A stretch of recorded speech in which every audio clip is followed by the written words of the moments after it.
Good evening, everyone.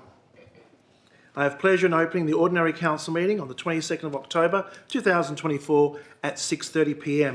and welcome all those in attendance. I wish to inform you that the meeting will be live streamed and recorded.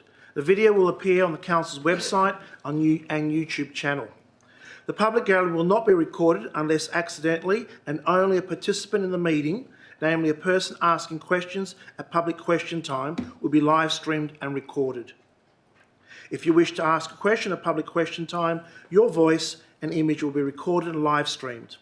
If you do not consent to your voice and image being recorded and live streamed to the public, then you will need to leave the meeting.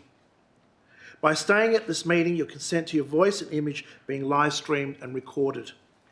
No other electronic visual or audio recording device or instrument can be used to record the proceedings of this meeting without prior written permission from the Council, as outlined in the City of Belmont Standing Local Laws 2017, Section 8.17.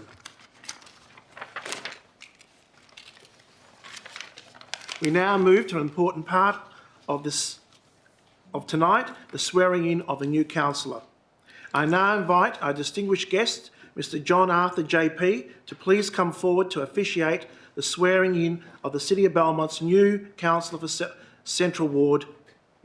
I now invite Jared Harris to please come forward to read aloud the elected members' declaration.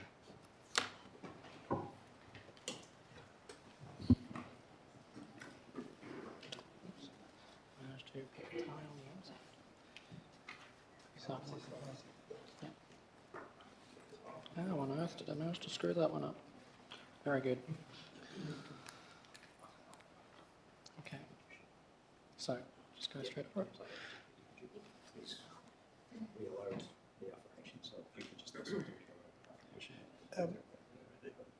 Would you like to read the affirmation? Thank you, please. Oh, yeah. I, Jared Harris, of 12 Finnan Street, Cloverdale, WA, having been elected to the office of Councillor of the City of Belmont, declare that I take the office upon myself and will duly, faithfully, honestly and with integrity fulfil the duties of the office for the people in the district according to the best of my judgment and ability, and will observe the Code of Conduct adopted by the City of Belmont under Section 5.104 of the Local Government Act 1995. Declared at 215 Wright Street, Belmont on Tuesday, 22nd of October, 2024.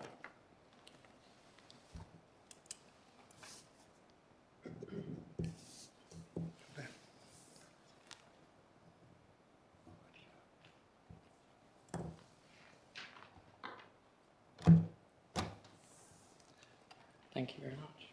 Congratulations. Thank you. Thank you. Cheers. Thank you. Your badge. Oh, thank you. Congratulations. Thank you very much.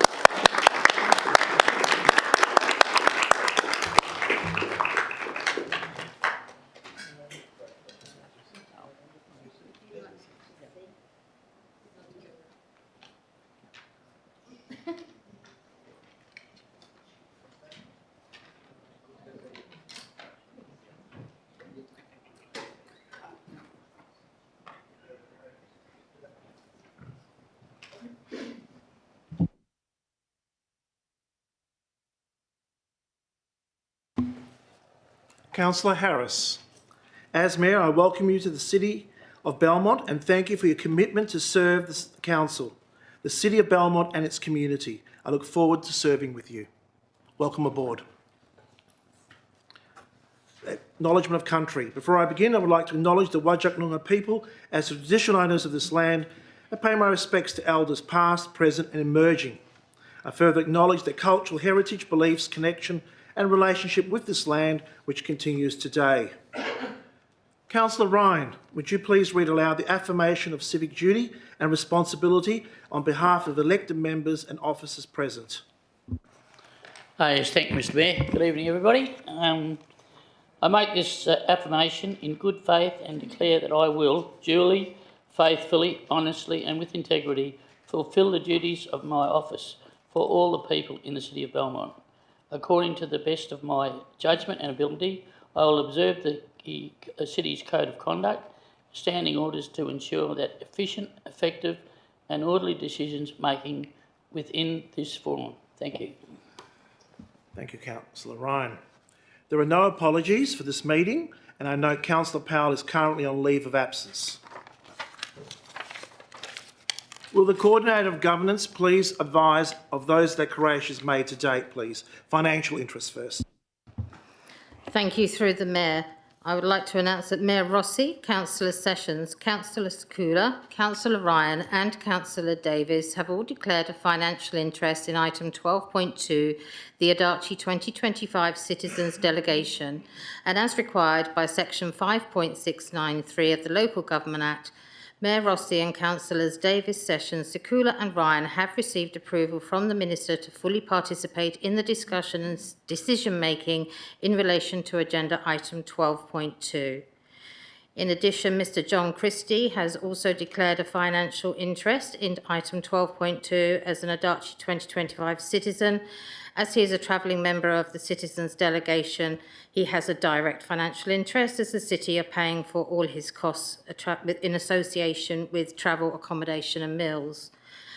Mr Wilmot Lowe has also declared a financial interest in item 12.2 as a travelling member also of the Citizens Delegation, and that all costs are being paid for by the City. Thank you, Mr Mayor.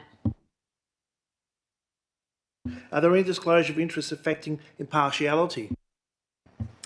Yes, thank you, through the Mayor.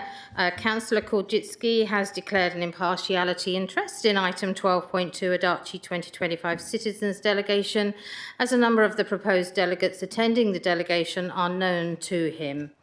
Councillor Marks has declared an impartiality interest also in item 12.2, as he knows people that are going to Adachi. Councillor Sessions has declared an impartiality interest in item 12.3, the Great Eastern Highway Urban Corridor Strategy, as she lives very close to the Great Eastern Highway corridors. Thank you, Mr Mayor. Thank you so much. Announcements. There's no announcements this evening. Disclaimer. I wish to draw attention to the disclaimer notice contained with the agenda document and advise members of the public that any decisions made at this meeting tonight can be revoked pursuant to the Local Government Act of 1995. Therefore, members of the public should not rely on any decisions until formal notification in writing from the City has been received. 4.3. Are there any declarations to be made by councillors? Go ahead. Yes, Mr Mayor. I've just received the confidential attachment for item 12.3, and may I please have time to read this? So under 4.3, declarations by members who have not given due consideration to all matters contained in the business papers present before the meeting, Councillor Harris has made a declaration. Can I have a move and a second to adjourn the meeting to allow Councillor Harris time to read the confidential attachment? Need a mover, Councillor Sessions, seconded by Councillor Davis. We'll need to vote. Voting is now open. Please use the screen buttons.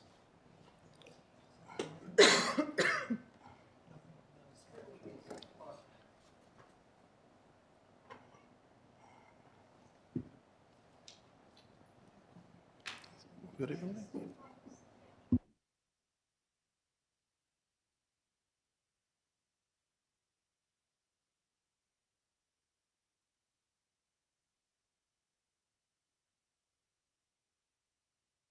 Councillor House, can you just do it by show of hand? Yes. Thank you. Unanimously. We'll now adjourn the meeting and allow Councillor Harris to read. If we could have silence in the room to give him the time to read. Thank you.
Ladies and gentlemen, Councillor Harris has indicated that he no longer requires any more time. We'll just seek the other councillors, if you just bear with us.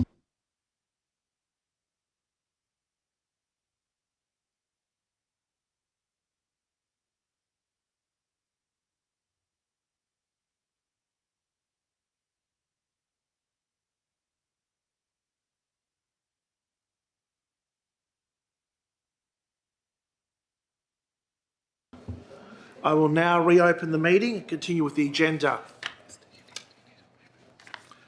Can I now have a mover and a seconder to open the meeting?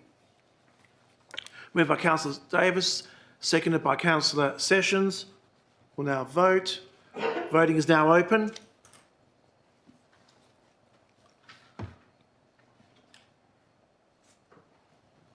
Carried unanimously.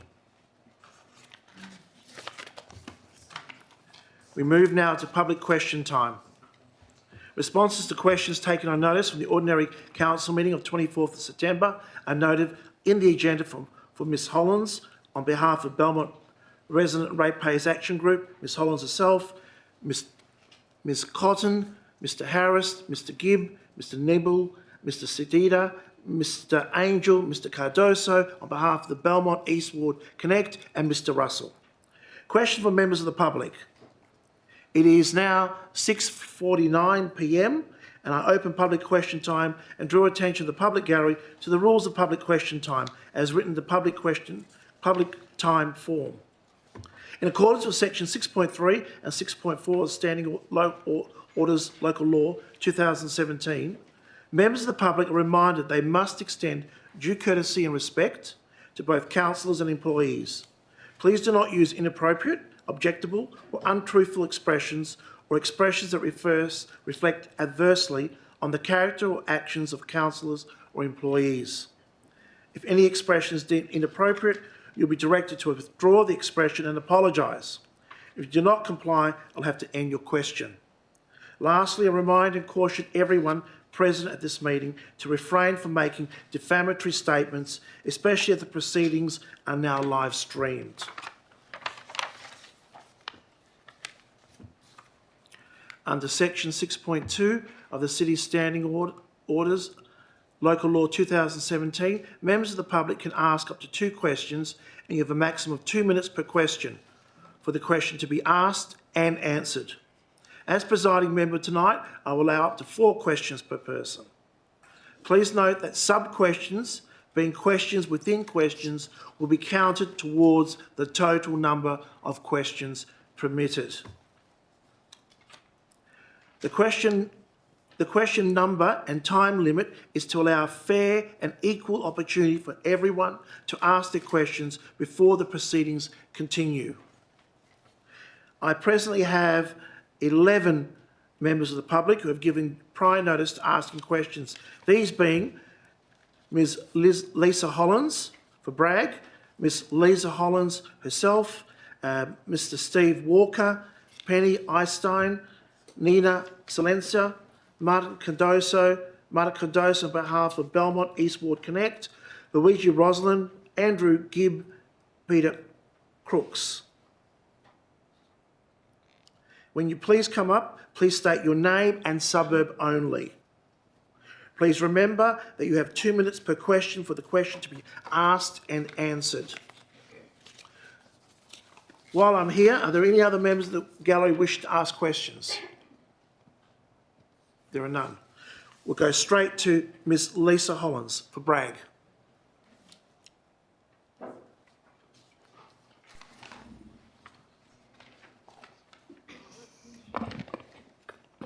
Good evening, Mayor and councillors and public gallery. Firstly, I do not consent to being on camera and any perceived consent is under duress. So, last month on the agenda was the Golden Gateway. I asked in respect of what rule allowed the attachment to be confidential.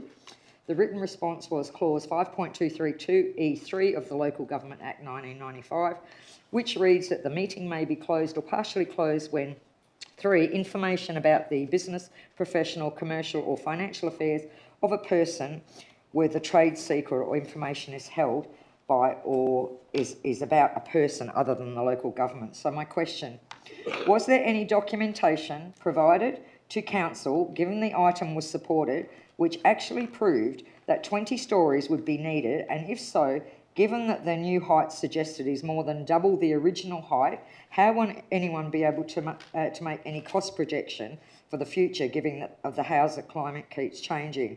Just 5 years ago, it was obviously profitable to have half the height to what it is now proposed. So was there any documentation that supported the massive change to what was previously supported by both council and residents? Mr CEO. Thank you, Worship. I may direct that to the Director and then come back with some additional information if required. Director of Infrastructure, or Director of Development Communities. Through the chair, the required information for council to make the decision to adopt the document for the purpose of advertising was provided to council.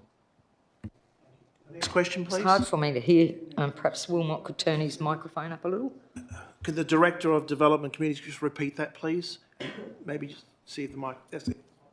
Through you, Mr. Mayor, the required information for council to adopt the document for the purpose of advertising was provided to council. Thank you. Your next question, please. Last month, when asking about the library books, which some parents do not think are appropriate for kids in the library, I specifically asked how I would get information regarding how often they are on loan, as I've previously been told that it would take too many resources to find it. So my question last month was answered with it's unavailable. So my question tonight, to make it simple, if I put in an FOI request, will it be available? Or if I make a complaint to the department that I'm not provided answers and that the city is apparently not keeping these records, would that be the best way to get the answers? Mr CEO. Thank you, Worship. If Ms Hollins would like to submit an FOI, then it will be treated in accordance with that legislation. Thank you, Worship. Thank you.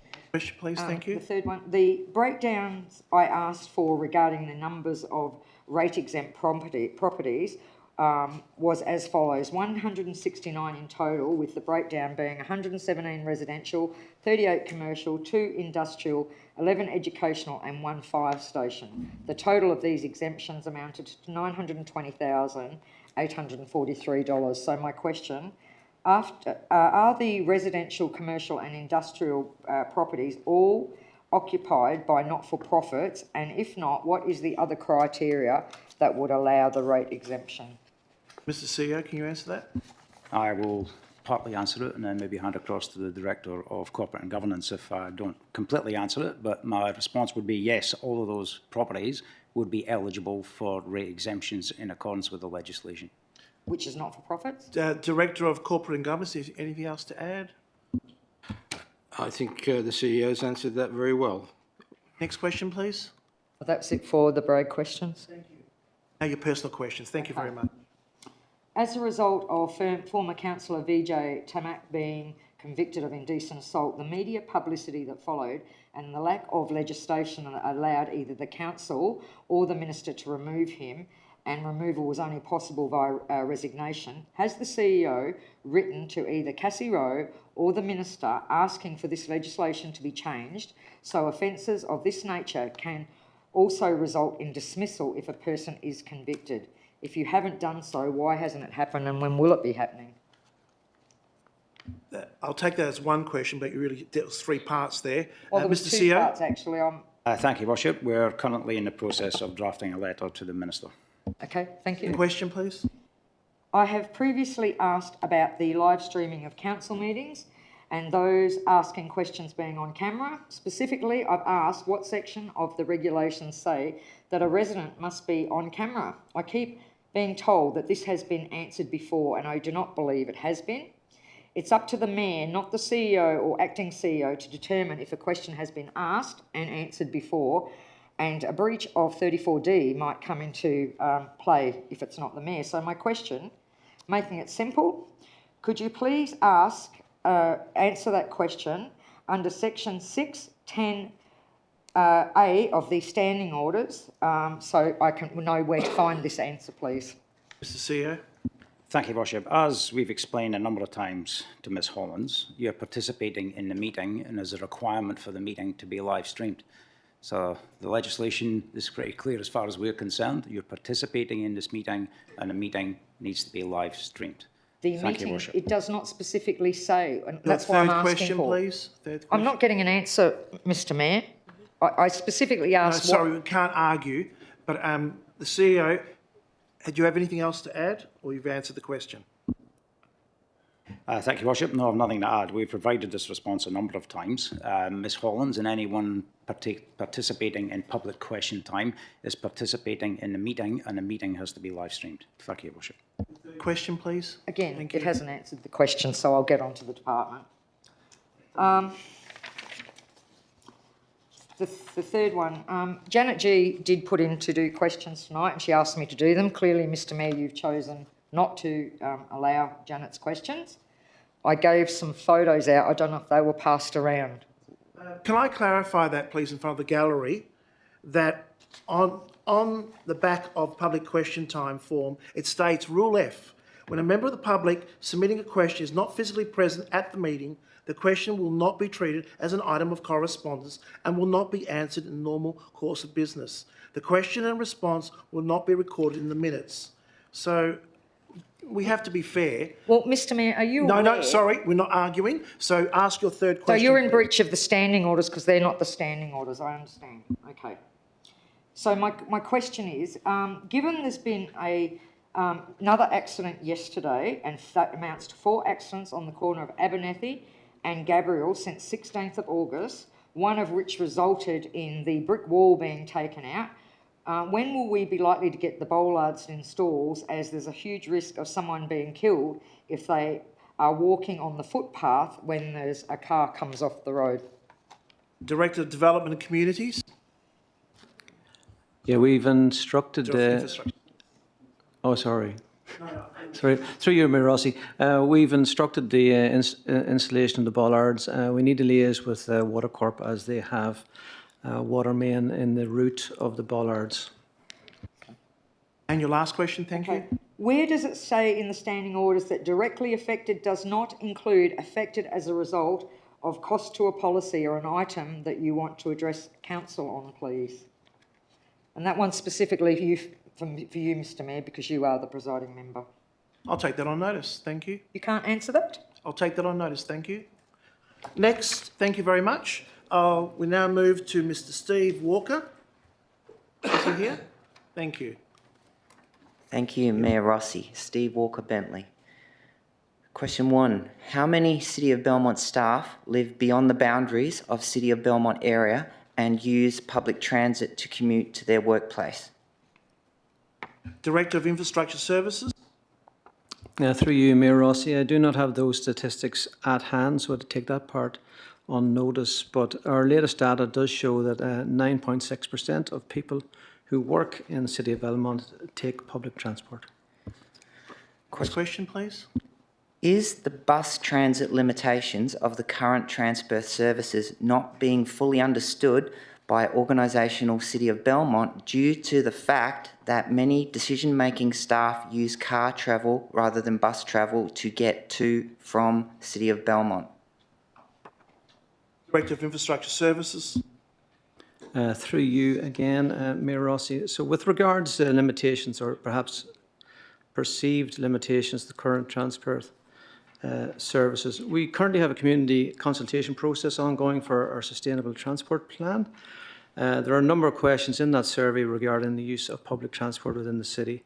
So those survey responses, they will provide some insight to city officers as to how the community view the limitations or otherwise of the Transperth services in the city. And then that feedback will then be used to develop the revised sustainable transport plan for the city. How often does Department of Transport schedule meetings with City of Belmont staff teams? Director of Infrastructure Services. Through you again, Mayor Rossi, the City of Belmont is a member of the Department of Transport Local Government Engagement Group, which conducts monthly meetings. And when needed, we engage specifically to address community feedback and or support state initiatives such as Your Move, which has actually been recently updated and is on the city website, and Safe Routes to School. Question 4. Yes, please. Does City of Belmont realise that the Public Transport Authority of WA demands effort from metro local governments first? For example, implementing bus priority lanes on local roads, implementing lighting, before increasing bus services? Director Infrastructure Service. Again, through you, Mayor Rossi, yes, we are aware of the PTS processes. Thank you so much. We now move to Penny Itstone, sorry, my apologies.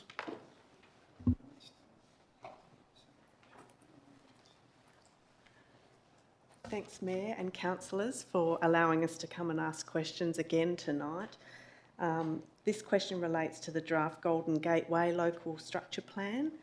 And just bear with me because there's a few figures here. We got some infill figures from Cassie Rose, MLA's office. Before you start, can you just move a little bit closer to the mic? Or Sure. I think you can pull the mic across to you, just so we can hear Is that better? all the numbers. Thank you so Great. much. Sorry. Okay, so we have been provided with these figures or this information through Cassie Rowe's office. So under the Perth and Peel 3.5 million planning framework, 10,410 dwellings will be provided within the City of Belmont by 2050. The minimum target for 2050 is an additional 10,410 dwellings. The progress toward this target, as of today, or when the figures were provided, is that we've met in the City of Belmont 32%. So that's 3,331 dwellings. So my question is, why is the City of Belmont targeting an estimated 2,268 dwellings for this land in Ascot when the target for the whole, is for the whole of Belmont? Ascot contributed the current 32% progress target because the apartments in the marina were built after 2011, which was the baseline year. Director of Development Communities, would you like to answer that, please? Thank you. Through the chair, the estimated number of dwellings in the Golden Gateway precinct, or what the Golden Gateway draft local structure plan envisages, can actually be currently accommodated within the mixed-use zone which that precinct is predominantly formed of. The intent of the Golden Gateway draft local structure plan is to set out provisions for built form and traffic network movement and the like. Excuse me, you cannot speak out like that. Wilmot, would you like to start again, please, Director? So the Golden Gateway local structure plan sets out built form, traffic movement, networks, and the like. The estimated number of dwellings which can be accommodated in the precinct is already envisaged under the current zoning, which is the mixed-use zone that doesn't prescribe specific height limits and the like. It's not entirely true that the Ascot Waters apartment development contributed significantly to the current number of dwellings that were provided in 2011. In fact, the Springs precinct provided most of those infill dwellings. Your next question, please.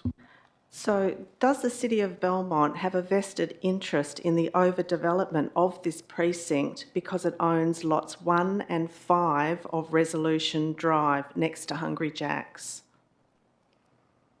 Director of Development Communities, and before we start, could you pull your microphone machine forward so there's no excuses, everyone can hear you. Thank you so much.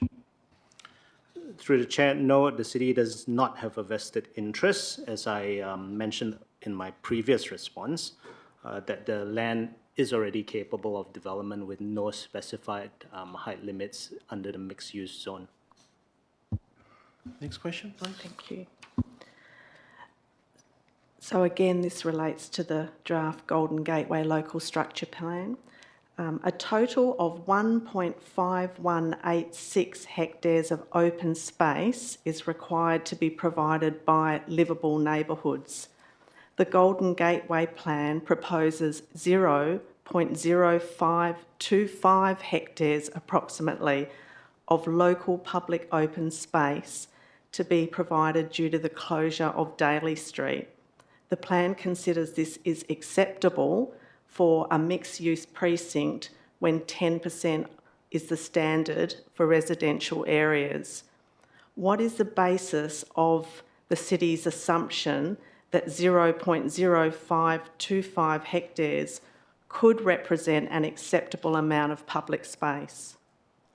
Director of Development and Communities. Through the chair, the rationale was outlined in the report that was presented to council, but I'm happy to take that question on notice and provide Ms. Idstein with the details. Further question? No, thank you. Thank you very much. That. Thanks so much. We move to Nina Silencia.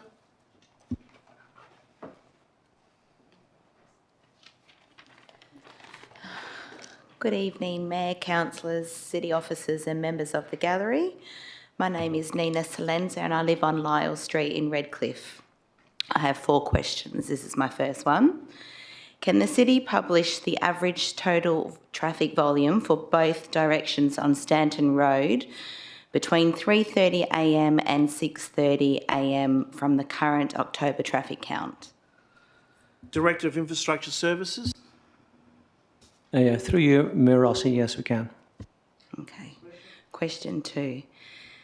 Can the City publish the average total traffic volume for both directions on Lyle Street, again for the same times, 3:30am and 6:30am from the current October traffic count? Director of Infrastructure Services. Through you again, Mayor Rossi, yes. Okay. Question 3. In 2022 and 2023, the residents of Lyle Street submitted 2 petitions to the council requesting action to address the out-of-area traffic. On both occasions, the city stated that there was no problem on Lyle Street that warranted any intervention. However, the last 3 traffic counts on Lyle Street confirmed that hundreds of out-of-area vehicles use our street between 3:30am and 6:30am. Why does the city consider this volume of traffic starting as early as 3:30am and using Lyle Street as a route to Great Eastern Highway a problem? Director of Infrastructure Services. Through you, Mayor Rossi, we'll take that on notice, although we have answered questions of that nature several times. Okay. Question? Okay, last question. When we built our home on Lyle Street 6 years ago, it was a quiet, safe place for our family. Since Central Avenue have opened to the airport and the city added speed humps on Mooring Street a few years ago, out-of-area traffic has turned our street into a nightmare. We had to move our sons into a shared bedroom away from the road as their bedrooms were at the front of the house due to the relentless noise of thousands of passing cars. I've emailed the city numerous times about this for years. The city has sufficient traffic data in hand to provide an answer to this question. May I ask, does the city recognise that Lyle Street is now being used as a cut through to Great Eastern Highway to bypass Epsom Avenue traffic lights? Director of Infrastructure Services. Through you, Mayor Rossi, I do believe that the questions of that nature have also been answered before in relation to rat running. I'll take it on notice and provide a detailed answer. Okay. Thank you very much. Thank you, Mayor. So, personal questions first. Thank you.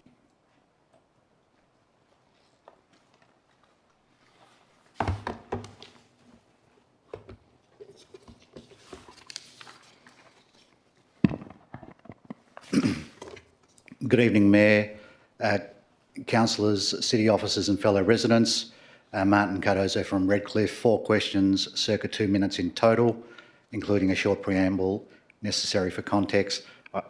From what I've listened to tonight, I should have expanded a bit more, but that's fine.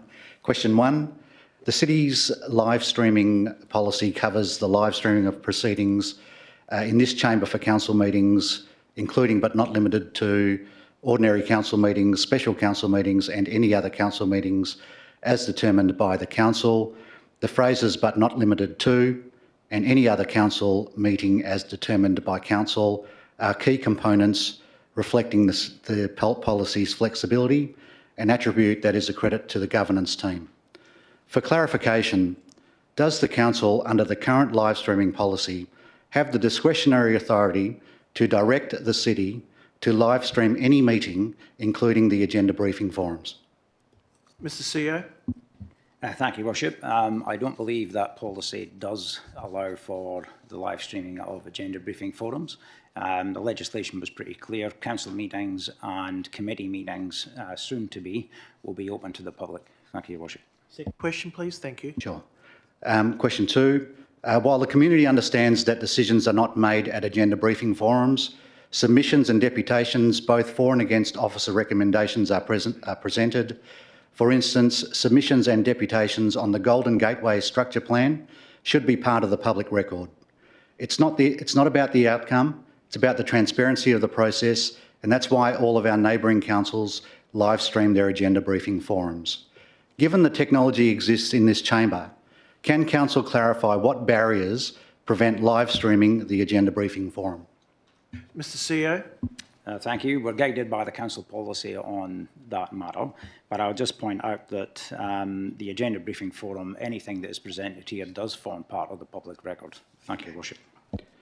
Question, go ahead. Question 3. The public can participate in 2 regular council meetings, the agenda briefing forum and the ordinary council meeting.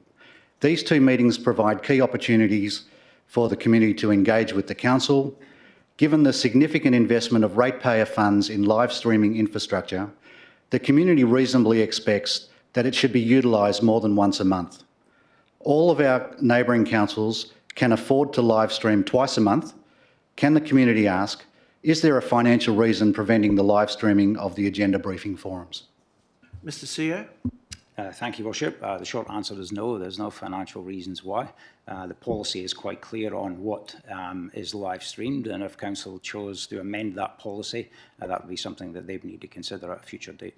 Does that vary your first answer to the first question? Sorry. That's all right. Sorry. Question 4. Thank you. Question 4. For comparison purposes, directly related to the question, agenda briefing forums are already live streamed at Victoria Park, Canning, Bayswater, Bassendean, Swan and Kalamunda, all of our neighbours, as the live streaming is recognised as a significant step toward open, transparent community engagement and greater accessibility to council decision making. Can the community ask why our council has not yet directed the city to live stream agenda briefing forums? That would be up to the council itself, and that would be up to each individual councillor to decide. Is Mr. CEO got anything else to add? Thank you, Worship. No, I think you're quite right. If council decided to live stream the agenda briefing forum, then they would need to amend the council policy. But I would point out that this is not a formal meeting of council as such, because no decisions, the agenda briefing forum is not a formal meeting of council, as decisions are not made at that meeting. Thank you. Thank you. Your Worship. Now, before you go to your next set of questions on behalf of Belmont East Ward Connect, we're very close to the half-an-hour point, so we need to extend public question time. We have a mover, Councillor Sessions, seconded by Councillor Harris. Voting is now open. Please use the screens. Councillor Ryan.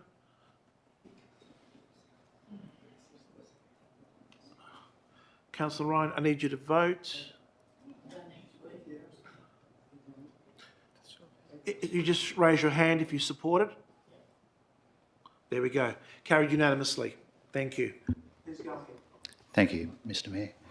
Martin Cardozo on behalf of Belmont East Ward Connect. Once again, 4 questions totalling circa 2 minutes, including a short preamble.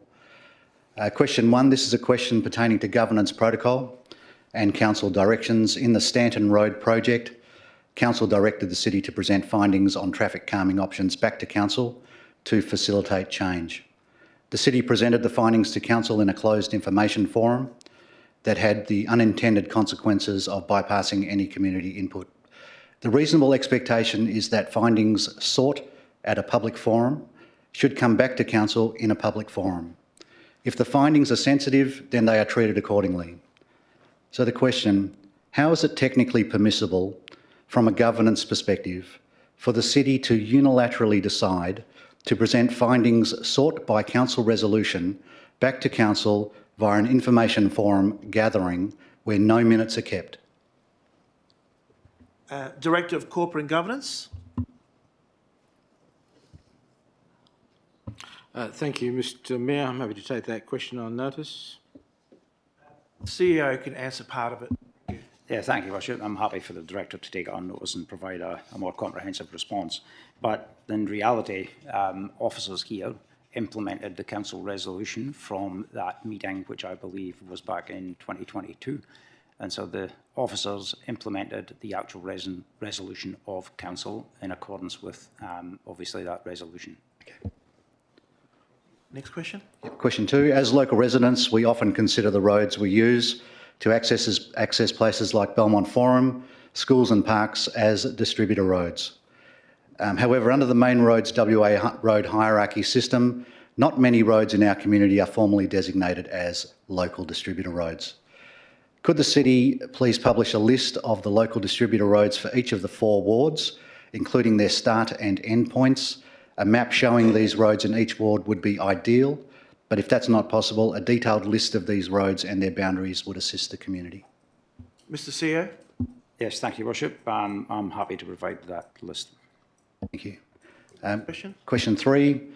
Council will deliberate on the fate of the Stanton Elkers project based on the Redcliffe Traffic Study report recommendations. Just for clarification purposes regarding the Redcliffe Traffic Study report from the traffic experts, will there be a separate, clearly defined section specifically addressing the Stanton Road project? Director of Infrastructure Services. Through you, Mayor Rossi, the draft report itself is Redcliffe wide, so it's not focused on Stanton Road. So the report itself will not address Stanton Road specifically, but we have been taking community feedback on board, and we are proposing that we will look at the existing design for the Elkers project on Stanton Road and actually bring a revised design proposal and issue that with the actual report for community consultation. Your last question, please. Thank you, Mr Mayor. Last question. This question was asked at the September OCM but lacked clarity on my behalf. To be clear, it's a question unrelated to the Redcliffe traffic study. It's an important question. On 2 separate occasions, the City is on the record. Number 1, mooring project. The speed humps directly impact the residents on Mooring Street, so it is appropriate that only local residents are consulted. 2, Stanton Road project. All residents along Stanton Road and the Second Street received a letter as they are directly impacted by the traffic works.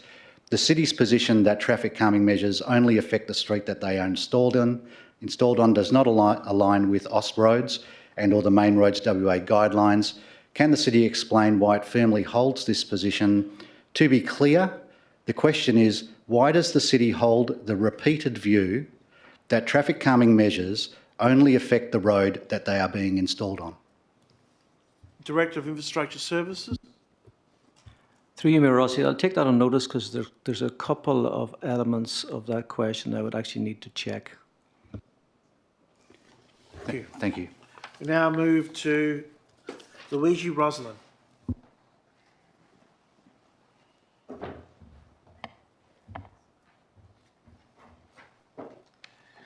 Luigi Rosolino, Belmont.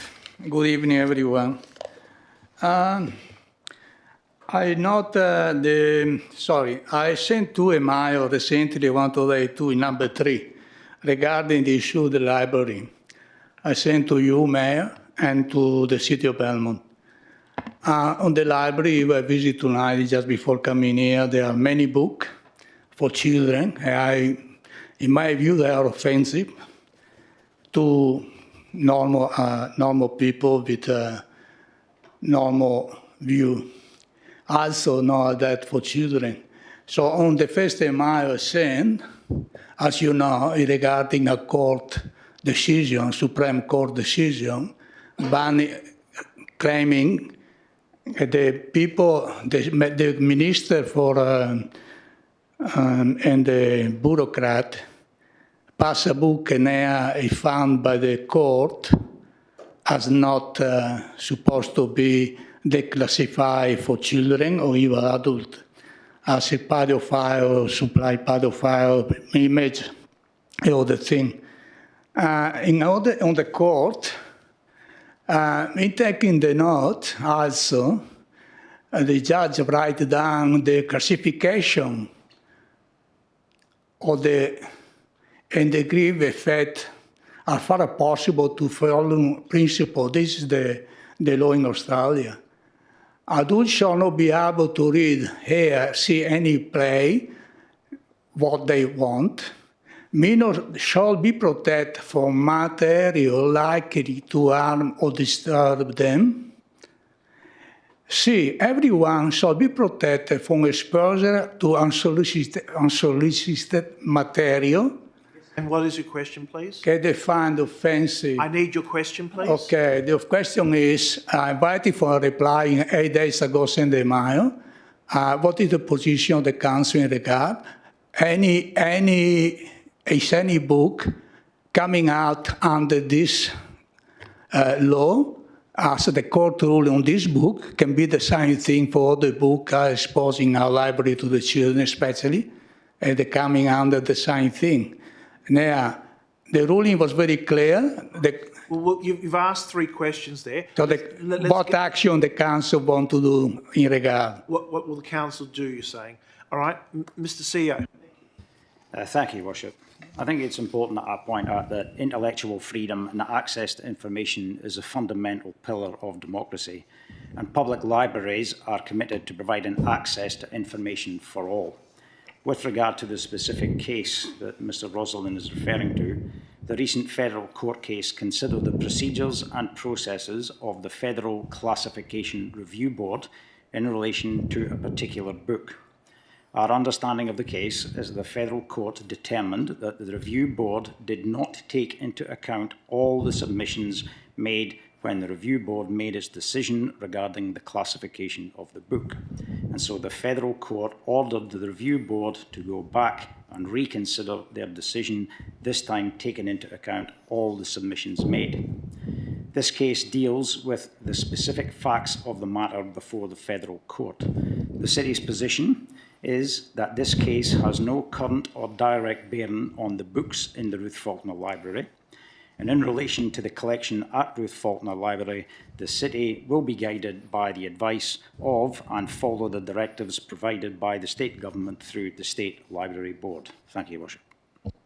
Any further question, please? Question 2. If this book, the court ruling on, had to be purchased and given to our library, if so, it shall be taken out, in my opinion, because the court ruled there was an inappropriate decision by the board.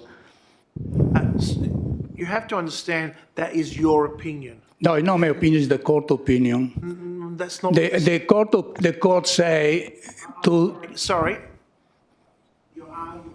You're arguing with me, and the CEO has given a very extensive reply. So maybe we need to wait for that reply to go out to you, because it actually answers what you said.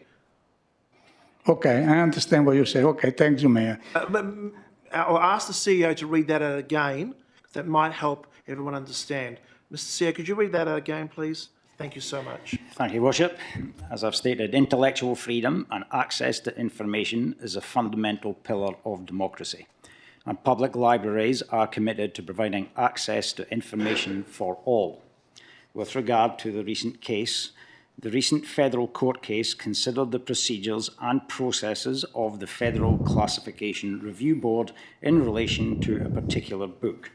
Our understanding of the case is that the federal court determined that the review board did not take into account all the submissions made when the review board made its decision regarding the classification of the book, and so the Federal Court ordered the review board to go back and reconsider their decision, this time taking into account all the submissions made. This case deals with the specific facts of the matter before the Federal Court.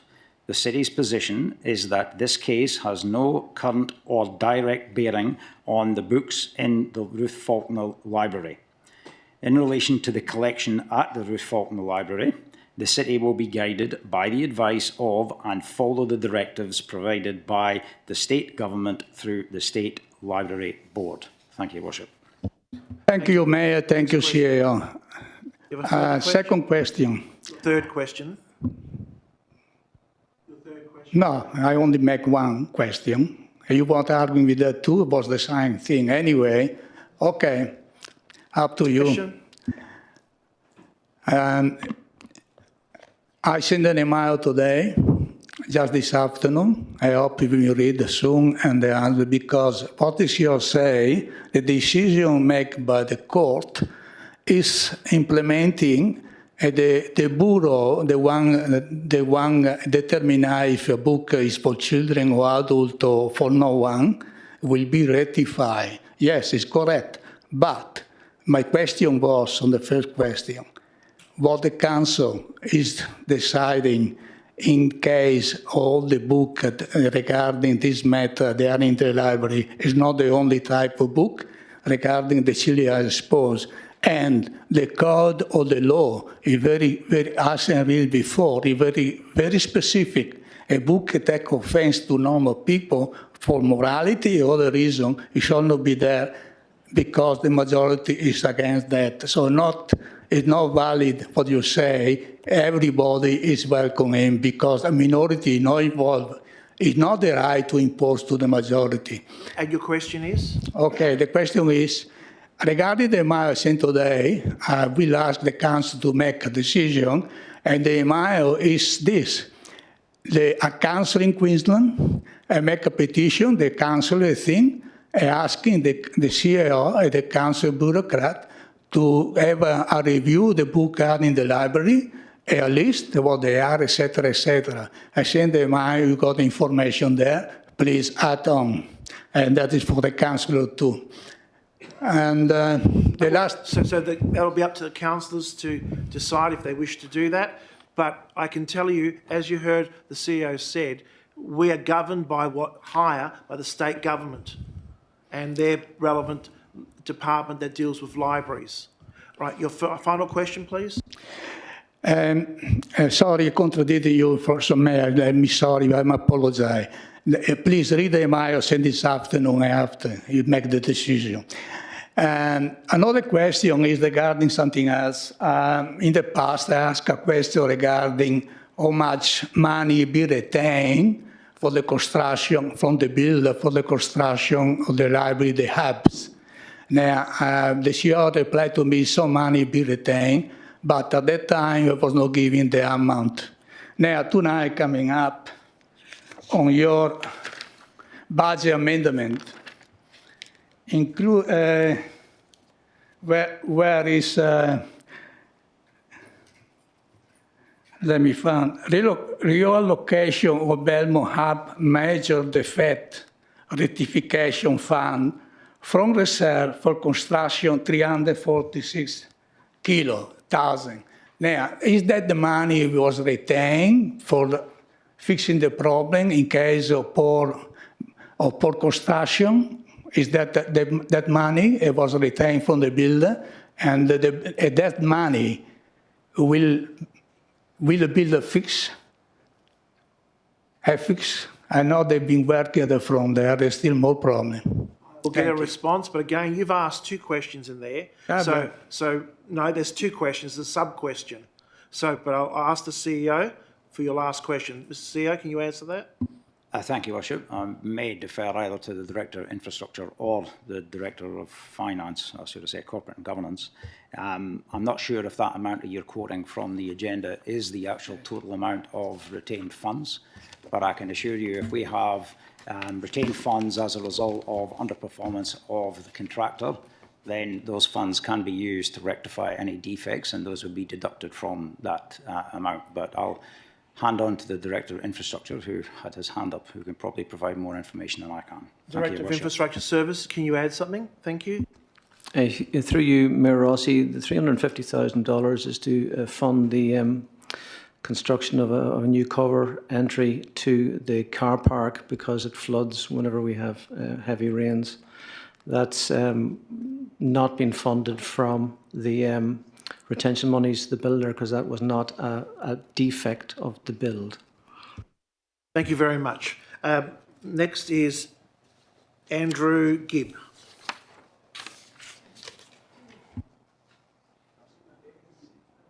Andrew Gibb here? Oh, here he is. Thank you. Good evening, Mr Mayor, councillors and fellow COB workers, and of course the people on this side of the fence. Mr Mayor, my query or question is twofold, but the same subject. A little bit of history, and I will stay within the time zone. Back in 2016-17, when Craig Care was in a planning and then building issue, all of the Ascot, Vale and Waters residents were very concerned about the traffic. The traffic is, very difficult to get on and off Grandstand Road. It's very difficult to cross the roads, etc. And we were told that once Great Eastern Highway and Tonkin Highway were complete, the amount of traffic going up and down Grandstand and surrounds would reduce. We would not have a rat run anymore going through Ascot. But that sadly has not happened. A lot of money has been spent on Great Eastern Highway and Tonkin Highway. We still have, if not the same, more problems with our traffic. There's no protection for pedestrians. There's no protections for people and staff and patients of the Craig Care situation.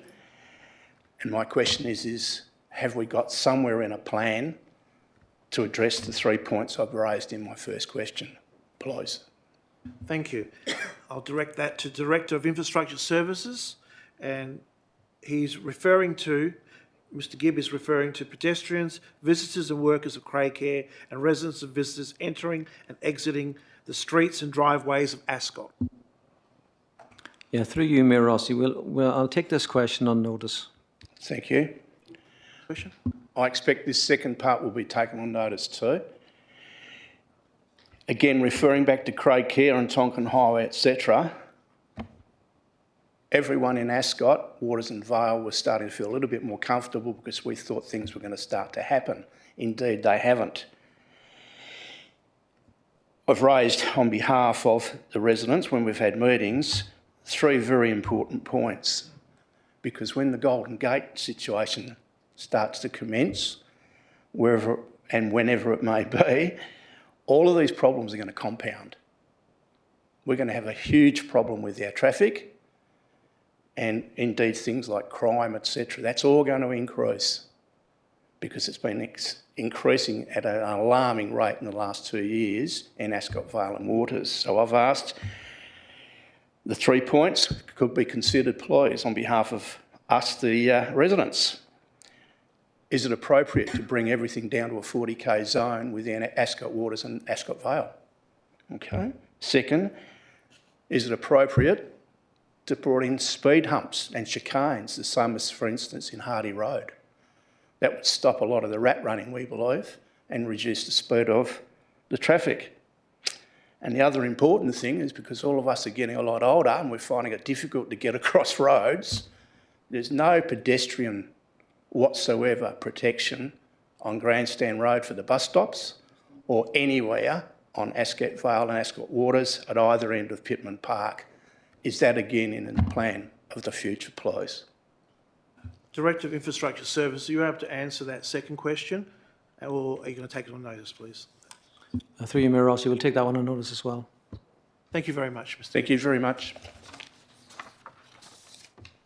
We move to Peter Crooks.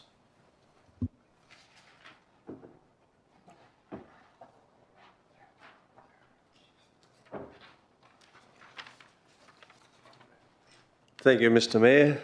I'm not Peter Crooks. Unfortunately, he is Crook. So he has asked me, my name is Bob Angel. Sorry, you'll have to ask these questions on your behalf. I'm You can't just ask questions on behalf of him. He has to be I'm quite happy to do that, Mr Mayor. We'll need to take that on. We'll need to take these as normal correspondence. Sorry, but Can I ask the questions? I'll let you read the questions out, but there'll be no responses given. They'll be. That they're in regards to the Golden Gate local structure plan.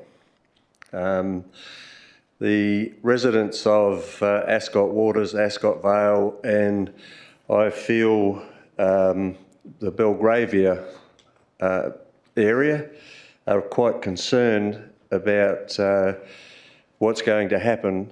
Listen, we have an issue because that I didn't let somebody else read out questions on behalf of somebody else. And I really cannot let you, in hindsight, read these out. So we've got them and he will get a response, but he has to be here. I have to be fair. I've just thought about it. The other person I did not let, because the lady's away.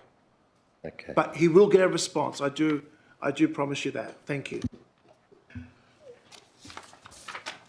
There are no more questions.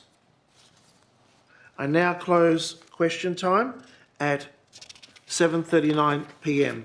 Just reminding you have to be in the gallery to ask your questions, and if you want somebody else to ask those questions for you, you must also be in the gallery. So I think I need to be consistent. And while I do understand that maybe this is your first time here, I really need to be consistent for everybody. I'm sure you understand. 6.1, matrix of the agenda briefing forum held on 15 October. Are there any questions on the matrix? May I have a move and a second to receive and note the matrix? Moved by Councillor Davis. Do you have a question? Second to Councillor Sessions, good. Any questions? No? We'll now vote.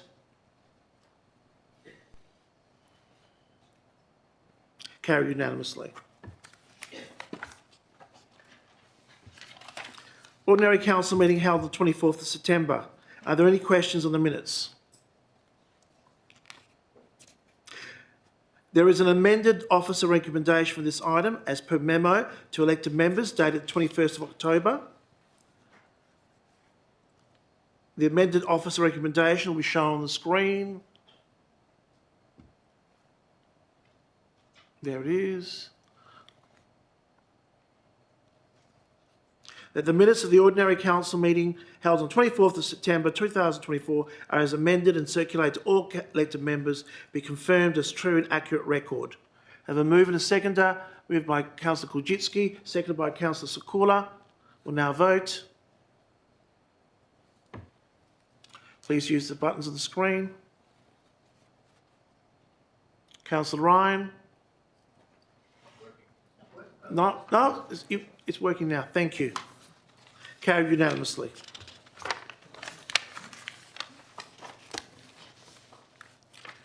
Questions by members of which due notice has been given.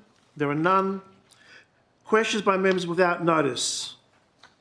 Responses to questions taken on notice. There are none. Questions by members without notice.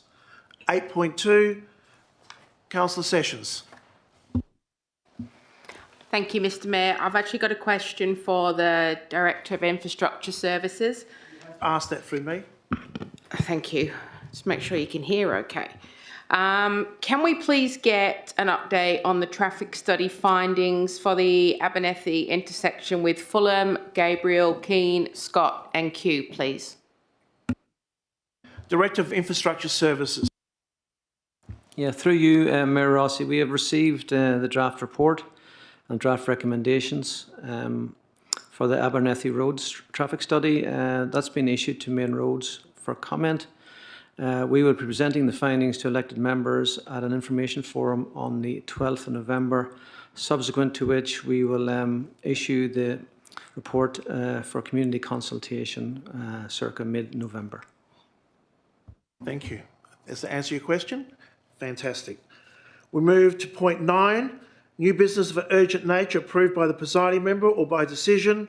Is there any new business of an urgent nature? There is none. Business adjourned from previous meeting, there's none. Reports of committees, there is none. Withdrawn items, so are there any items to be withdrawn? I'll go through each one. 12.1, First Nation Strategy, Councillor Harris. 12.2 has been already withdrawn due to financial interests. 12.3, Great Eastern Highway Urban Corridor Strategy. No. The October Budget Review for 2024-25, Councillor Sessions.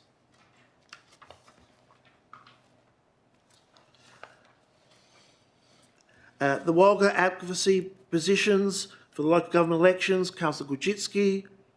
Accounts for payments for September 2024. Nobody. Monthly financial report for September 2024. No.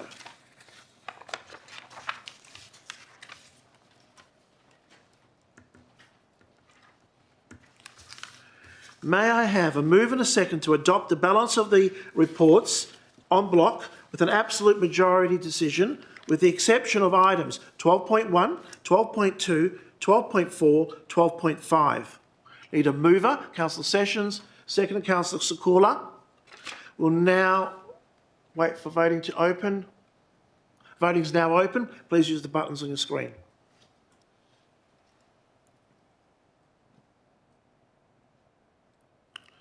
Councillor Marx, your time this time. Carry unanimously.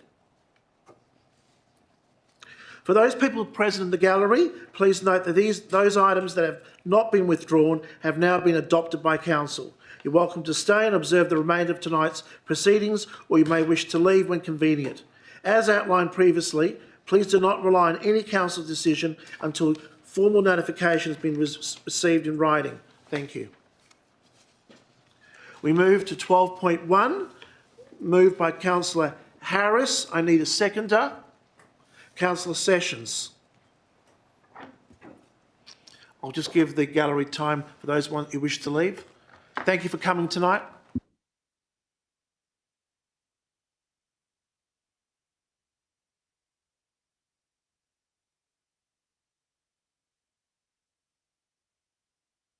Over to you, Councillor Harris.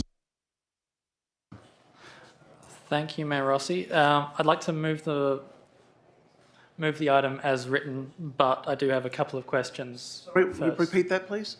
I do want... you move the item as printed? Yes, as printed, that's the one. But I do have a couple of questions before that, if I could. Yes, please, go ahead, ask your questions now.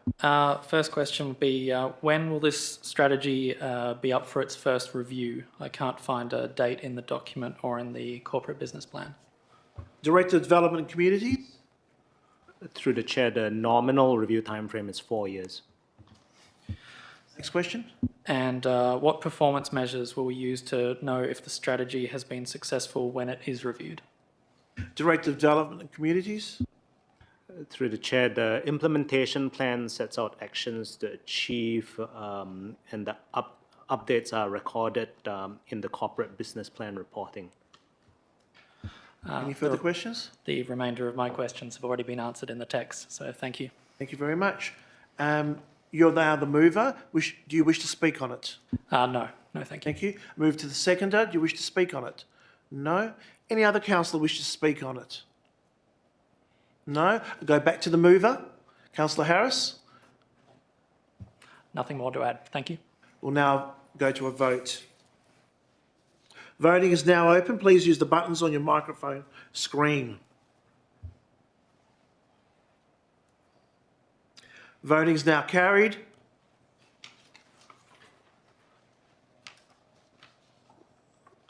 Carried unanimously. Sorry, there was a bit of red, so it's been clarified. Yeah, it's carried unanimously. Thank you.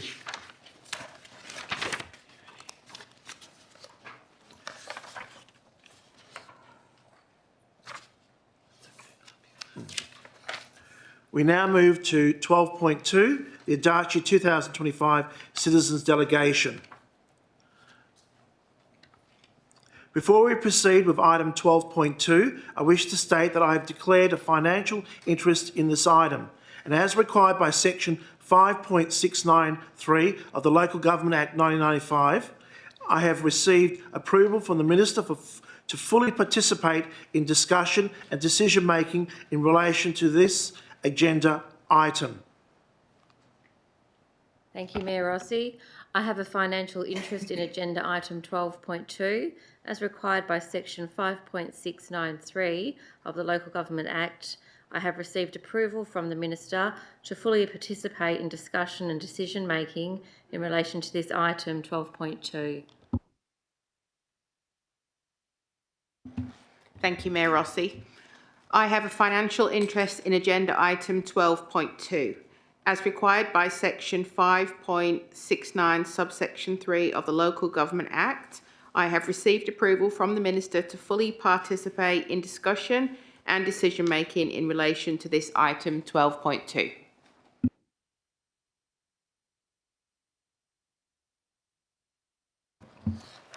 Thank you, Mr Mayor. I have a financial interest in the agenda item 12.2 as required by section 5.693 of the Local Government Act. I have received approval from the Minister to fully participate in discussion and decision-making in relationship to this item 12.2.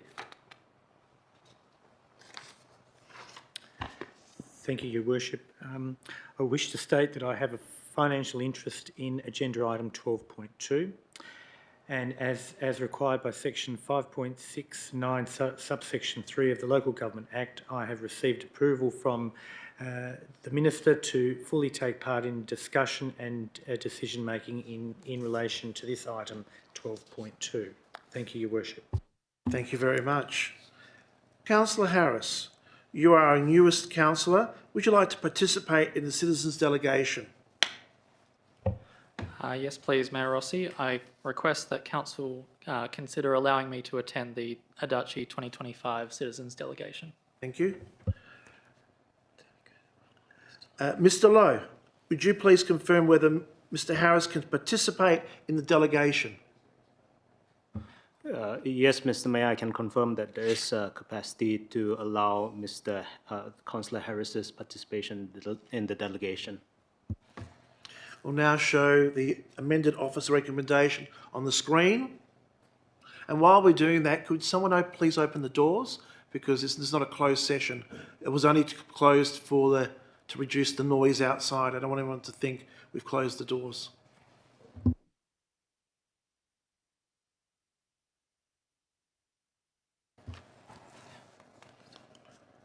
read this.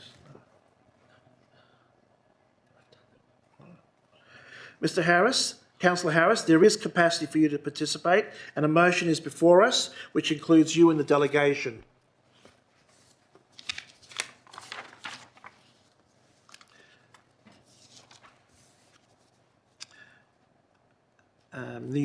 Is there anything you need to say before we proceed with this item, Councillor Harris? Yes, thank you, Mayor Rossi. I wish to declare that I now have a financial interest in this item, as I have nominated to attend the Adachi 2025 Citizens Delegation and have no ministerial approval to participate. I have a financial interest as the city will be covering the cost, as the city will cover the cost of my travel expenses, and I recuse myself from any discussion or decision-making relating to this matter. Thank you very much. We'll just wait for you to leave the room. And I believe the officers will also leave the room.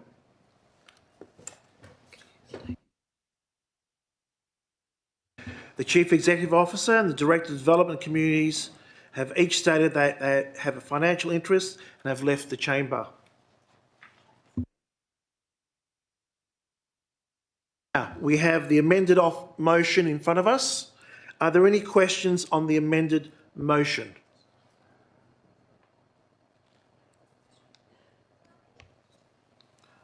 And just before we do proceed, are there any other declarations? No? We'll now move to voting on this item.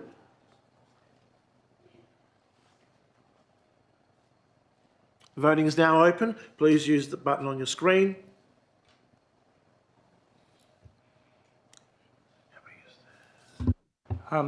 Excuse me, Mr Mayor, if I could ask a question. Was there a mover and a seconder for this? Sorry, we need a mover and a seconder. Moved by Councillor Sessions, seconded by Councillor Sikora. And now we do a vote. We'll see what we've got. 7. That's right. Yep. Carry unanimously.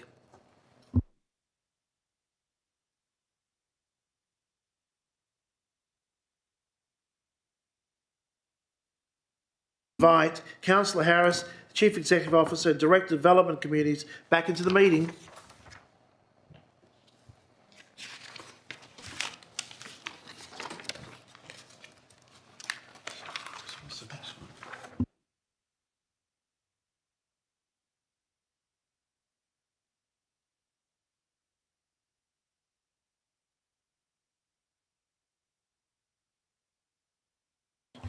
Councillor Sessions, I believe you withdrew 12.4.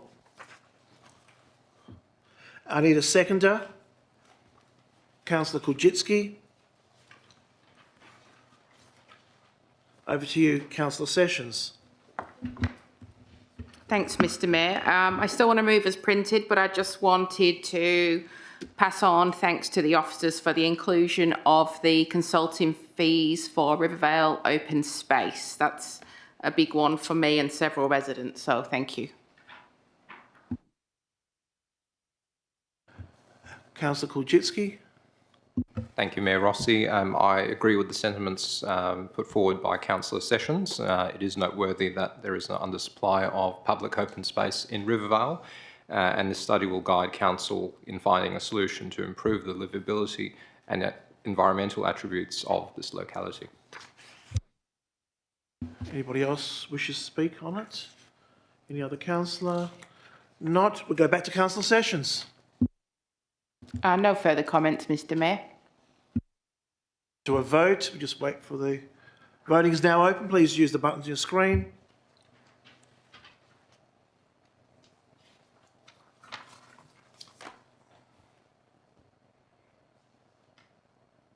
Councillor Harris, it's your turn.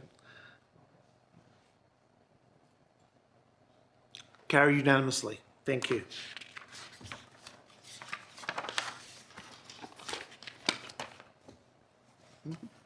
We now move to 12.5. Councillor Kulczycki. Let's need a seconder. Councillor Davis.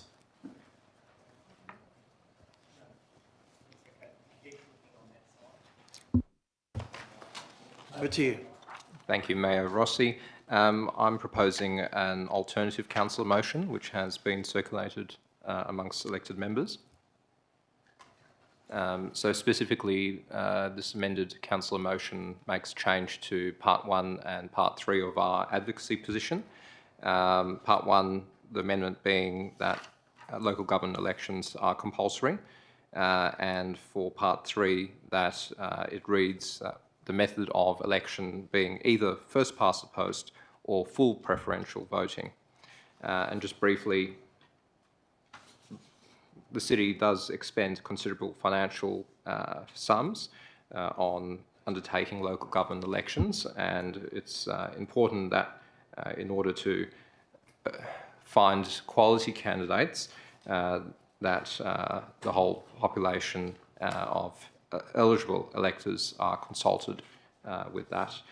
In terms of Part 3 of this alternative, the voting method should be easy for electors to understand, with either first past the post or full preferential voting. Both methods results in easier administration when votes are counted and tallied, and this is over the optional preferential voting that we observed 12 months ago, which caused many problems. The seconder wishes to speak. Thank you, Mr. Mayor Rossi. I just feel with this, I support Councillor Kulczycki's motion, especially the compulsory voting. I really did advocate for that when the local government reform submissions, when we received that. But I do feel the horse has bolted a little bit with this one because the state government have already passed legislation for the elections.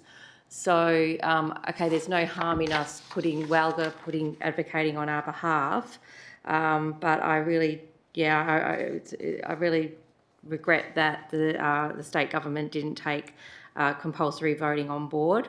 And I do agree with first past the post as well. So, yeah, I support this motion. A question, Mr Mayor. Councillor Marks, question. A question, yes. Can we split this into 1 and 3? Because I think there are two different things on here. One is first past the post elections, and the other one we're talking about is compulsory preferential voting. So I think there is a good case here that we should do part 1 first and then talk about or do part 2. To the mover, are you happy to do that? Yes, Mayor Rossi, I'm comfortable with us considering these separately. Okay, we'll just give the officers time to break that up. Relevant changes.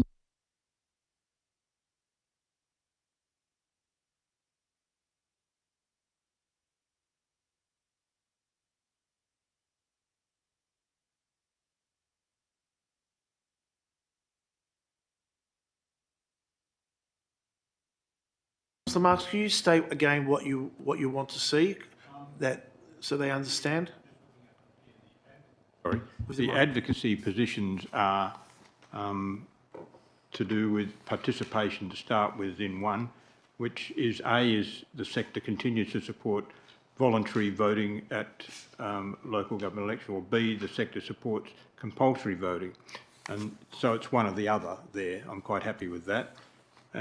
3 is the voting methods, and in A it's first past the post as the preferred voting method of general elections. If optional preferential voting remains as the primary method of voting, the sector supports the removal of the proportional vote part of the voting method for general elections. Now I think, just looking at it here, the voting method put forward by Councillor Kaczynski is I'm not certain whether it's 4, is it A or B? Neither, you've got something Councillor Lajitsky, would you like to clarify? Yes, thank you, Mayor Rossi. So, before we do that, can we have it back on the screen to maybe help out? We might be able to avoid splitting it if there's clear explanation. So, part 3 of this alternative provides the option of either first past the post or full preferential voting, and that's as opposed to proportional preferential voting, which I asked about at the ABF last week, which the Director of Corporate and Finance did clarify for us in following information received to elected members. Clarifying it for you? Yes, yes. So do you wish to still see it split? Yes, I think it should be in two sections. Yes, I've got a different answer.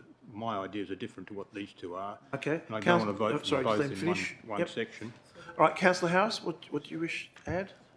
If we are going to split this up into multiple votes, would it be possible to add the vote for the mayor, that's part 6, I believe, into the split up and vote, just to popular vote versus council vote for the mayor? From the CEO.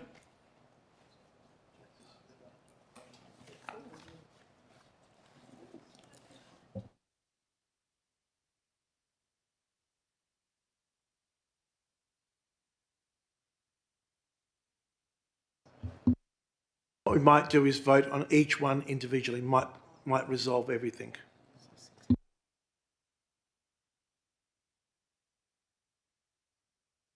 Councillor Ryan?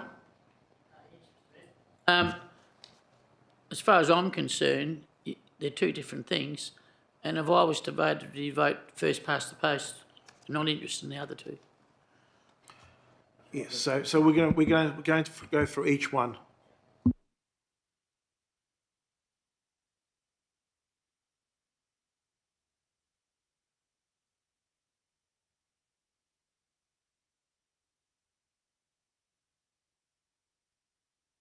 So we'll start at number 1.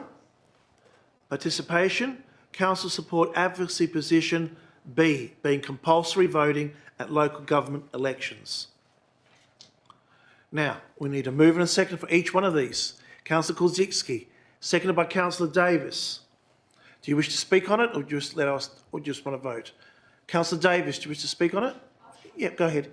I'll give you all a fun fact. So Western Australia, South Australia and Tasmania are the only states that don't have compulsory voting for local government. So, you know, other states are doing it. So, yeah, it's not that controversial. So just thought I'd let you know.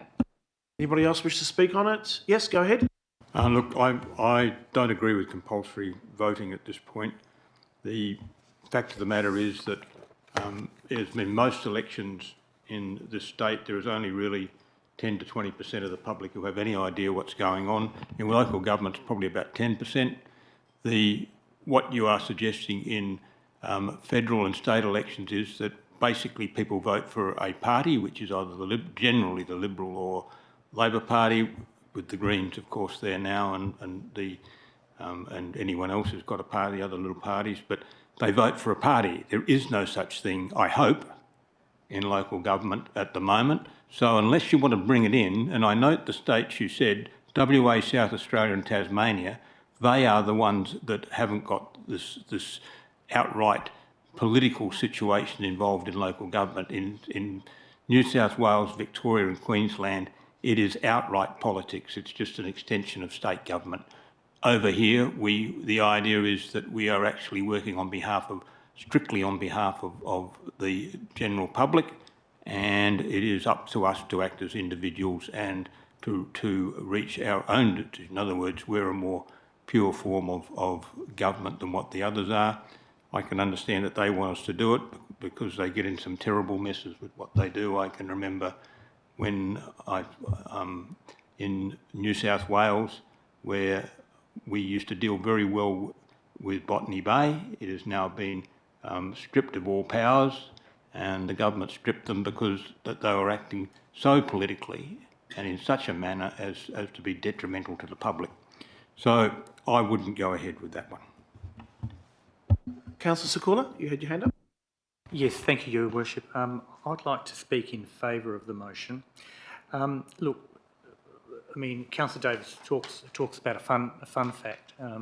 If I could add to your fun fact and say that, broadly speaking, in our city, and I'm not too sure whether that's reflective across all of Perth, but less than 30% vote in local government elections. And in my view, the outcome is not a true outcome. It's not a true reflection of what individuals are saying. By forcing individuals to vote, you are reflecting what is occurring at the other two tier levels of government. I believe that people can differentiate with Commonwealth, state and local. There's always been a history in Western Australia where local government is to do with individuals, not parties. We would be naive to think that each of us sitting around the table here don't vote for a party at the other two tiers of government. I mean, that is just normal. But we can differentiate when it comes to a local government. I believe that by having compulsory voting, you will get a better outcome because you will get a true reflection of what residents and ratepayers are actually thinking and would like to see occur. So I'd like to vote in favour of that motion. Anybody else wish to speak for it or against? Councillor Sessions. Thanks, Mayor Rossi. Actually, I just wondered if I could ask a question of Councillor Marks about what he said. I think that's really needed. No. All right, go ahead then. Thank you. I just wanted you to expand on how the compulsory voting becomes political. I didn't quite get there. Quite simple. Just before you start, remember this is just his point of view. This is not the council's point of view. My point of view after 25 years is that if you look carefully at how the state and Commonwealth do the voting, then we generally vote for a party, either, let's just say Liberal and Labor, there are other parties involved, but there is 10% or 12% of the population which will vote for a particular candidate. Maybe someone who's a long-standing member, maybe someone who they know somehow, and in this respect, you get a result where those that vote for the person they know, that's great, that's a personal vote, but the compulsory vote is still decent and properly administered because people know who Labor and Liberal are. Now, hopefully, in local government, we aren't working on the idea of Liberal and Labor and we vote for Labor and Liberal. So all you've got is the 10 to 15% who know the people involved, and that becomes the vote. The rest just vote any old way. In other words, what you look like, how you walk down the street, what clothes you're wearing, you can name a heap of them and come up with all sorts of different ideas. But they don't hopefully vote for Labor and Liberal because we don't tell anyone who's Labor and Liberal. We are Thank you, acting Councillor Marks. without it. Yep. So, thank you. Do you wish to speak on it? No? Councillor Harris. I'd just like to note that Australia has a long history of a full century of compulsory voting at the federal level, and that state elections are also compulsory and have been for some time, and that peer-reviewed research has said that voluntary voting with low turnout does tend to amplify the views of extreme ends of the population, and compulsory voting will tend to involve the views of people more in the middle of the range of views in the community. And if we do make it compulsory, then we are strongly encouraging people to read the candidate bios that are included in the ballot papers, which give us a good quick summary of what candidates are running on, and that would hopefully encourage a more representative view from the community in terms of who wins elections. Thank you. Thank you very much. Councillor Ryan. I entirely disagree with what's been said. I agree with Councillor Marks entirely. There's a case everybody's read about it, in the eastern states recently. There was 38 Liberal Party people missed getting nominated for their local elections. And there was a big to-do, and they all I'm Liberal personally myself, I vote Liberal, but these 38 people missed out, and they were supposed to be nominated by the Liberal Party. So what Councillor Marks said is correct. I've always believed it should be non-political, because in our ward, East Ward, there's say 8,000 people. They've all got different religions and they vote different ways and they've got different ideas, and we've got to represent everybody's idea, not any particular party, whether it be Liberal, Labor, Green or whatever. So my situation is first past the post, and voting should be as it is at the moment, and I don't think we'll ever get compulsory voting for local government. I don't think it'll ever happen. Thank you. I think that's everybody. Before we move back to the move, I just want to clarify, I think I did say it already, but Councillor Kudjitsky, as this is your motion, I just want to clarify again, because we're being live streamed, and it was being recorded, that you definitely agree that each point in your alternative motion being voted separately. Yes, Mr Mayor, I'm happy for each component to be voted separately. I know I did that at the start anyway. Thank you very much. Now we go back to the mover. Thank you, Mr Mayor.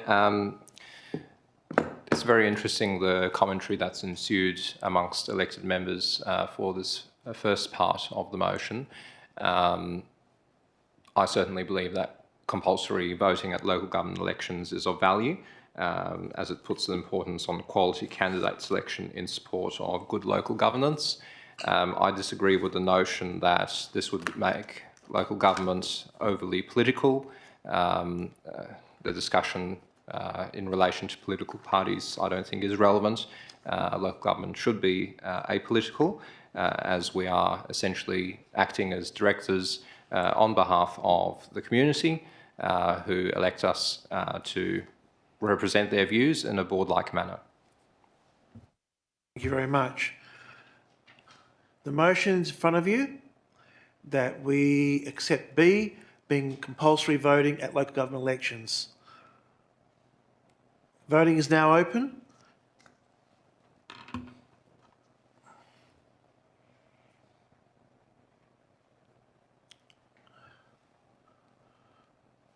Councillor Marks, I need you to vote either way. Councillor Sessions. Carried 5-3. Thank you. We now move to the second motion. Just wait for that to go on the screen. And that's for being a four-year term with 2-year spills. Need a mover and a seconder. Moved by Councillor Kulczycki, seconded by Councillor Harris. Councillor Kulczycki, do you wish to speak on it? Go ahead. Thank you, Mr. Mayor. So there's no amendment to what has already been circulated within the report. However, I will comment that a 2-year split for terms of office ensures smooth transition and maintenance of a strategic direction, and that it is less likely subject to political influences. Councillor Harris, do you wish to speak on it? No, nothing further to add. Thank you. Anybody else wish to speak on it? No? Back to the mover. And no further comment. Thank you. Voting is now open.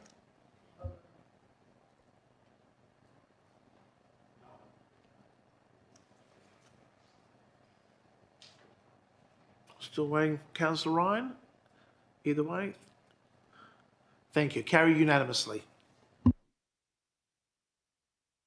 Move to point 3, the voting methods.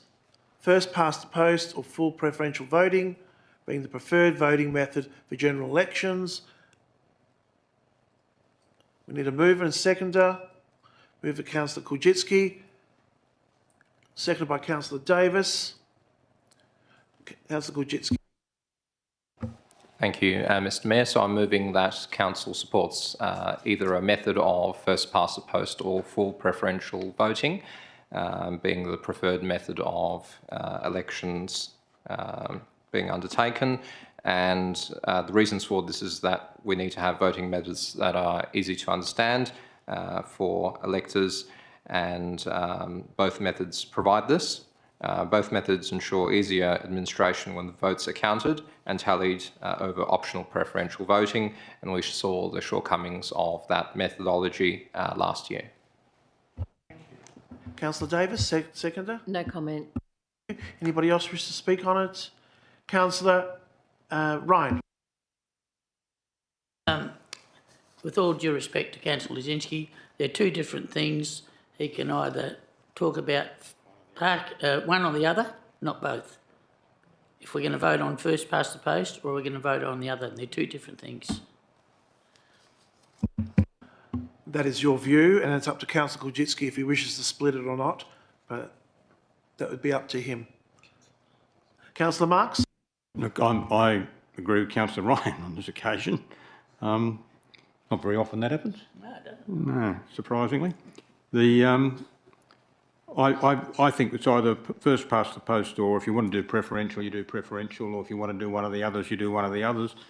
In my opinion, we saw the preferential in action at the last elections. It took us 3 days to get a result on some of them, and ridiculous amounts of time spent with us all sitting around watching.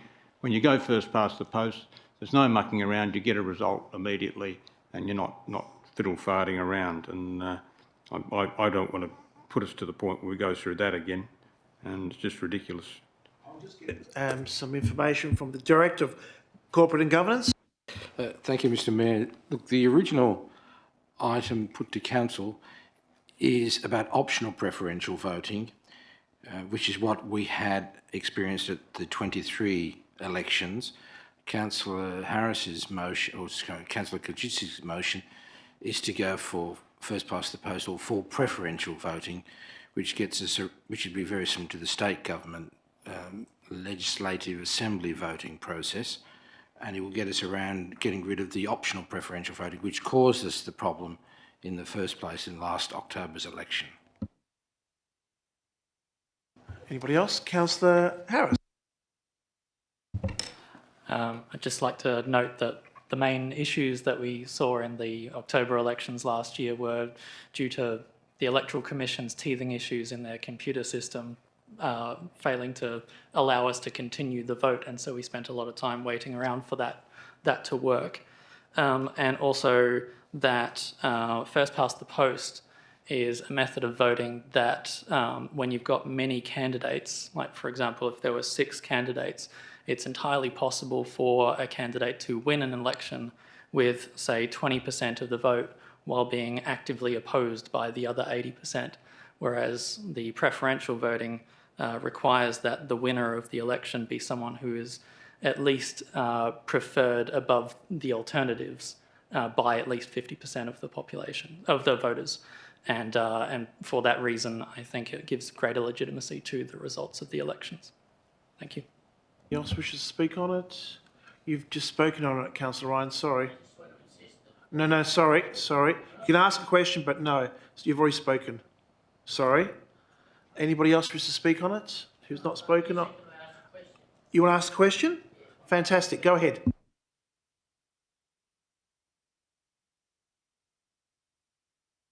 Please use your mic next time. Councillor Gurjitsky, would you consider Councillor Ryan's request to split the two?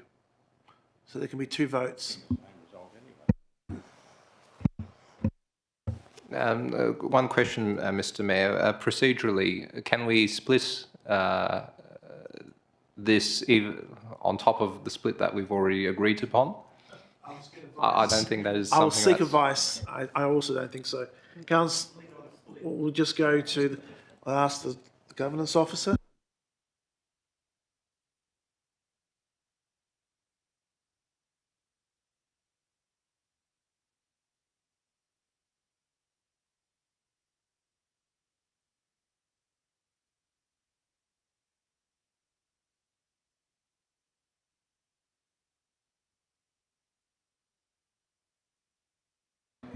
Councillor Ryan, the recommendation is to foreshadow if it's lost. I think that might be the best way to go. Okay? Thank you. So, Councillor Marx, your...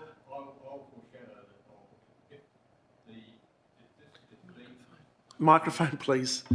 If this particular point 3 is beaten, then I will foreshadow simply first past the post. Thank you very much.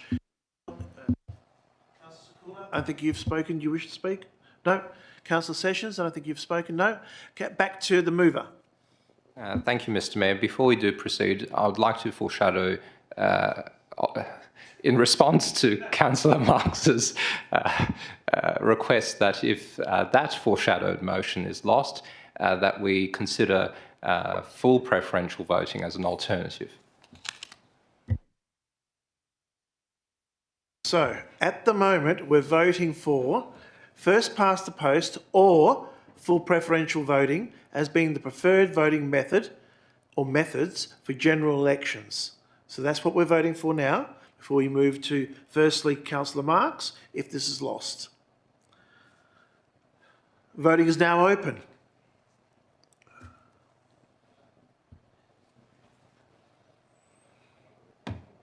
Councillor Ryan, I need you to vote. There we go. Where we go? Yeah. And I will move as printed. I'll support what we have in front of us. Thank you. Carried 5-4.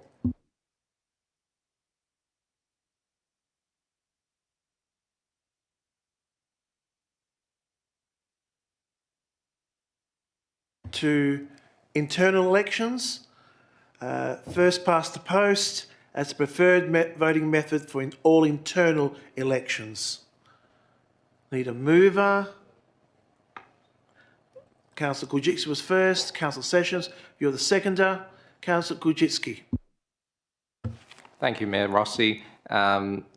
So in contrast to what we debated on for part 3, I believe internal elections should be conducted in the first past the most method to facilitate an easier administration when votes are counted and tallied over optional preferential voting. Councillor Sessions, the seconder, no.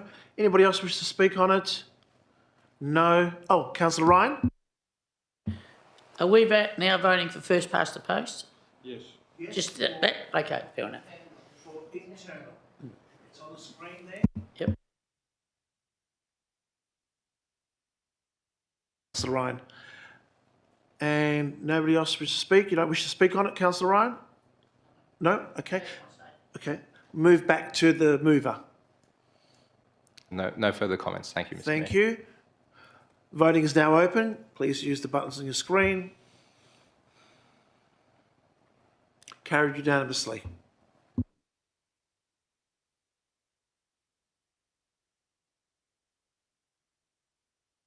I move to 5. We're talking about voter accessibility, and we're supporting position B and or C, being postal voting or in-person voting. Councillor Davis, moved by Councillor Davis, seconded by Councillor Gurjitsky. Councillor Davis, over to you first. Can I make a suggestion? Also online voting, or is... I like that idea, but... You know, postal, online, in-person, because the younger generation... That's the alternative in the WALGA thing that we're voting between. Oh, so would that be... Yeah, that would be A and or B and or C.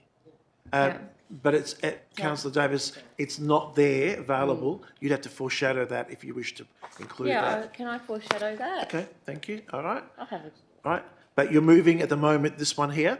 Well, I went to put my hand up to ask if I could do that, yeah. Okay. So you moved it, so you don't wish to speak on it. Seconder, wish to speak on it? This Thank is you. for... This is for as printed, isn't it? Yeah. Thank you, Mr. Mayor. So voting accessibility should remain as in-person and postal voting to encourage greater convenience, accessibility and community participation in local government elections. Else wish to speak on this? Can I just ask a question to the Director of Corporate Governance? I support electronic voting, for example, as in America, and online voting, but I believe it's not available, is it, at the moment in Western Australia? So there's really no much purpose in me waiting to support that. Yes.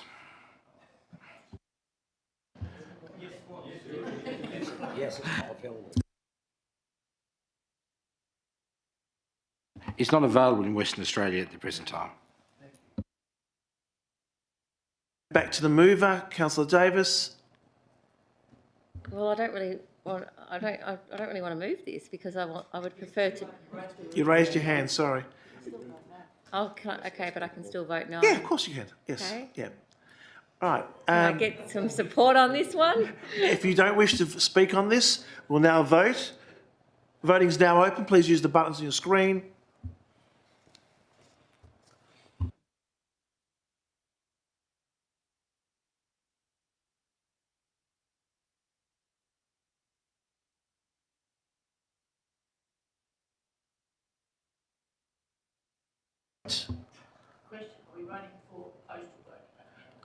We're voting what's on the screen, postal voting or I haven't got the correct...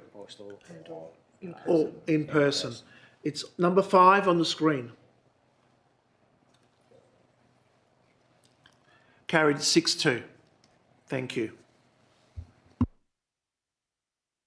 Final one, method of election of the mayor being the return to previous legislated provisions that the local governments can decide by absolute majority the method of electing their mayor or president. Please raise your hand if you wish to move it. Councillor Sessions, seconder. Councillor Gurjitsky. Over to you. Thanks, Mayor Rossi. No comments. Gurjitsky. Thank you, Mr. Mayor. So Council ought to have the opportunity to decide how it prefers election of its mayor or president to promote good governance. This part of the motion, however, does give the opportunity for council to resolve either way, to maintain popular elected mayors or to decide upon their preferred chair in order to conduct its business. Anybody else wish to speak on it? Councillor Mark. Look, I agree with what's being said by Councillor Kajitsky. I think we should have the option. At the moment, we've used we've been forced on us to use mayor elected from the people, but I think the other option should be there. Thank you. Councillor Harris, was your hand up before? Yep, go ahead. Yes, please. Thank you, Mayor Rossi. I think we should keep this as required for popular vote for mayor, in that if you have it as an option for council, then the mayor can be chosen by council, by a majority faction of council, and then also decided by that majority faction to not have popular vote for the mayor at the same time. I think that result of potentially ignoring the the voters' approval or disapproval of the mayor and taking away that guaranteed accountability for the mayor is a potential concern, and we should keep it as popular vote for the mayor. Thank you. Thank you. Anybody else wish to speak on it? Councillor Ryan. Thank you, Mr Mayor. I think the councillors should select the mayor, as happened in the past until last year. It's like a football team. If you don't know who the captain can be, you're not playing football properly. And we're the people that are making decisions here, and we know who's the best person for the job as mayor. So that's what I think should be back to what it was before. Thank you. Anybody else wish to speak on it? No. Back to the mover. Councillor Sessions, I believe you moved it. No comments, Mr Mayor. Voting is open. It's on the screen.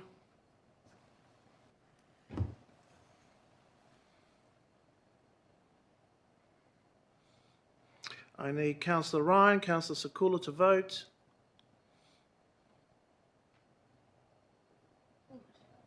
Councillor Ryan, Councillor Sakula to vote.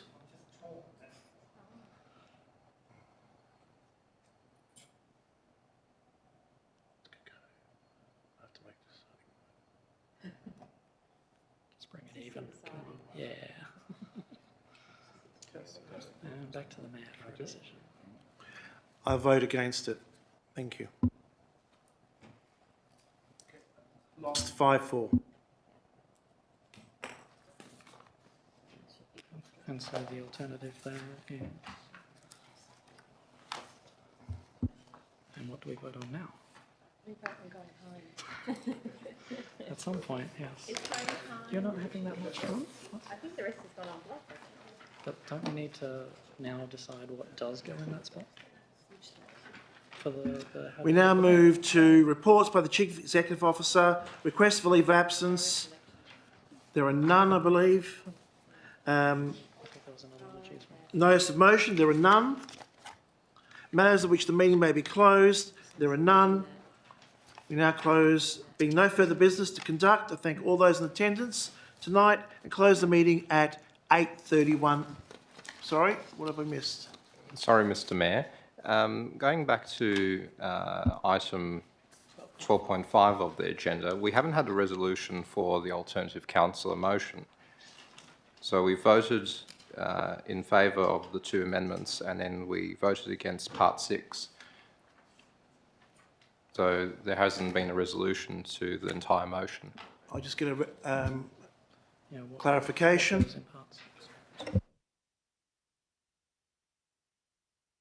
Yeah, but remember, you agreed to split it. So we voted on each one separately, remember? Councillor Harris? Pardon me, Mr Mayor, but haven't we just rejected the first text put up for the election of the mayor, but haven't voted for anything to replace it? Is there just a blank spot in that in our WALGA submission? Let's get clarification. I believe it goes back to the officer recommendation. Yeah. That is That is the officer recommendation. Director of Corporate and Governance, can we get clarification?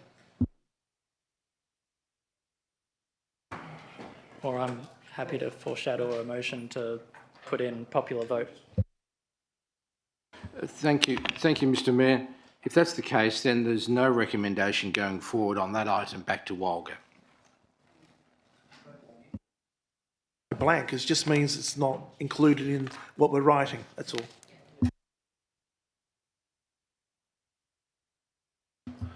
Can I just collect clarification one more last time? Director of Corporate Governance, have we done all the ticks? Is everything clear? Correct, Mr Mayor. Thank you very much. I just want to make sure everyone leaves here happy. Thank you very much. And on that basis, with the approval from the Director of Corporate and Governance, we're closing the meeting at 8:33 p.m. Thank you, everybody. Can I remind all elected members to please return all confidential